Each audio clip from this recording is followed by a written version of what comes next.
En 1900, dans une salle de conseil, tous les hommes les plus puissants d'un royaume se taisent.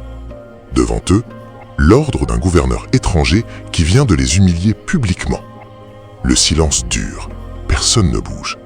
Alors une femme de plus de 60 ans se lève, attrape une arme, tire en l'air et dit une phrase qui va renverser l'histoire de toute une nation.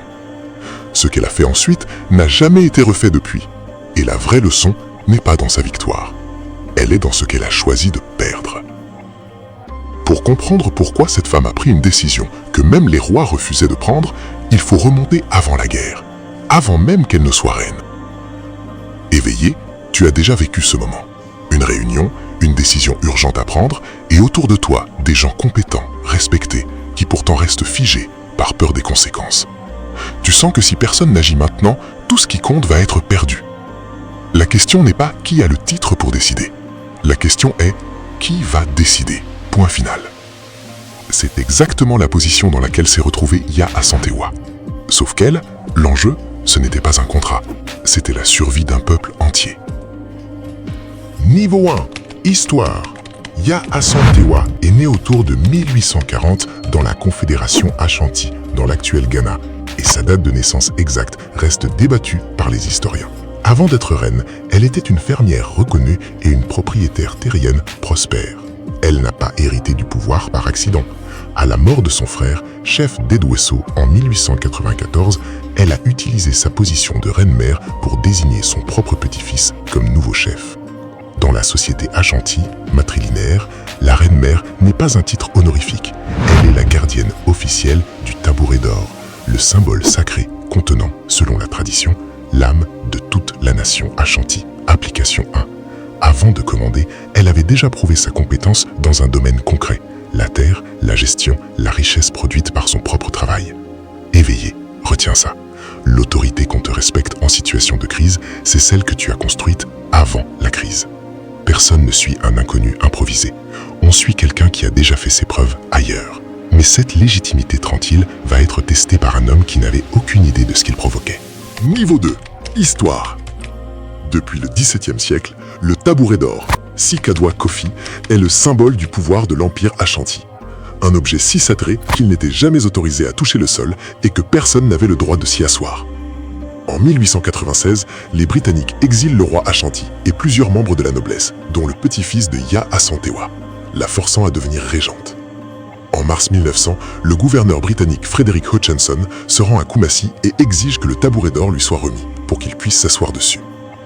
Face à cette provocation, les chefs Ashanti se réunissent en secret, terrifiés à l'idée de déclencher un nouveau conflit face à une puissance qui les avait déjà écrasés 4 ans plus tôt avec des mitrailleuses Maxim contre des lances. Application 2. Voilà le moment que tu dois savoir reconnaître, celui où la peur collective devient plus dangereuse que le danger lui-même. Quand une équipe entière se fige par peur des conséquences, l'inaction n'est pas une option neutre, c'est déjà une défaite silencieuse. C'est dans ce silence pesant que Yaa Asantewaa a fait quelque chose qu'aucune femme Ashanti n'avait fait avant elle. Niveau 3. Histoire.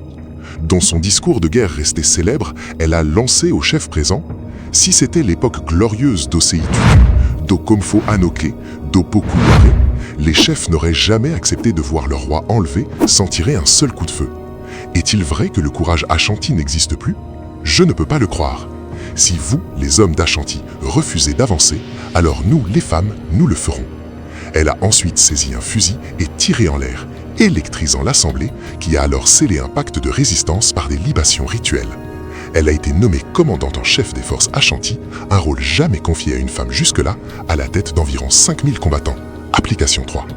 Elle n'a pas seulement pris la parole, elle a mobilisé une ressource humaine que personne d'autre ne regardait. Elle a organisé les femmes en une véritable campagne de mobilisation, les envoyant défiler et démontrer leur soutien dans les villages, ce qui a fini par pousser par la honte les hommes hésitants à rejoindre le combat. Éveillé, la vraie compétence stratégique, c'est de voir la ressource que ton marché ou ton équipe ignore et de la transformer en avantage décisif. Voici le détail que quasiment personne ne raconte. La guerre a duré 6 mois, faisant environ 2000 morts côté Ashanti et 1000 morts côté britannique et alliés. Un bilan plus lourd que toutes les guerres anglo-Ashanti précédentes réunies. Yaa Asantewaa et 15 de ses plus proches conseillers ont été capturés et déportés aux Seychelles, où elle est morte en exil le 17 octobre 1921, sans jamais revoir sa terre. Militairement, une défaite. défaite totale. L'Empire Ashanti a été annexé. Sérieusement? Voilà le twist. Malgré 6 mois de guerre acharnée et une occupation totale, les Britanniques n'ont jamais trouvé le tabouret d'or. Il avait été caché. Imagine la scène. Pendant que les canons tonnent à Koumassi, quelque part dans la forêt, des gardiens anonymes protègent un objet en or massif, sachant qu'ils risquent leur vie pour un symbole, pas pour un territoire. Ce n'est qu'en 1920, 20 ans plus tard, qu'un groupe d'ouvriers du chemin de fer l'a découvert par hasard, l'a dépouillé de ses ornements en or et a été jugé et condamné à mort par les Ashantis eux-mêmes pour ce sacrilège. Ya Asantewaa a perdu la guerre. Elle n'a jamais perdu ce pourquoi elle se battait vraiment. C'est là que se révèle la vraie stratégie derrière cette histoire, celle qui doit devenir la tienne. Dans toute construction, un business, une famille, une réputation, il y a 2 catégories de choses. Ce que tu peux te permettre de perdre temporairement, une bataille, un client, un mois difficile, et ce qui ne doit jamais tomber, peu importe le prix. Ta parole donnée, ta réputation d'intégrité, ton produit central, l'ADN de ce que tu construis. Ya Asantewaa a sacrifié des soldats, des territoires, sa propre liberté pour protéger une seule chose, le symbole qui contenait l'identité de tout un peuple. Concrètement, pose-toi cette question cette semaine. Identifie clairement ton tabouret d'or, l'élément non négociable de ton projet. Et note à côté tout ce que tu es prêt à sacrifier temporairement pour ne jamais le perdre. Un fondateur qui protège tout de la même façon finit par tout perdre.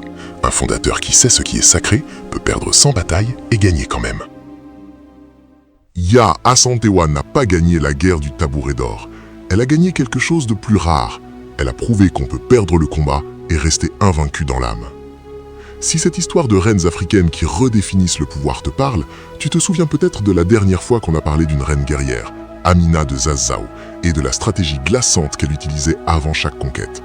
Si tu n'as pas encore vu cette vidéo, une partie de ce qu'elle faisait explique pourquoi son règne a duré plus de 30 ans sans jamais être renversé. Va checker ça après celle-ci. Abonne-toi, active la cloche et rejoins les éveillés. La décision finale t'appartient toujours éveillé. Prouve-le.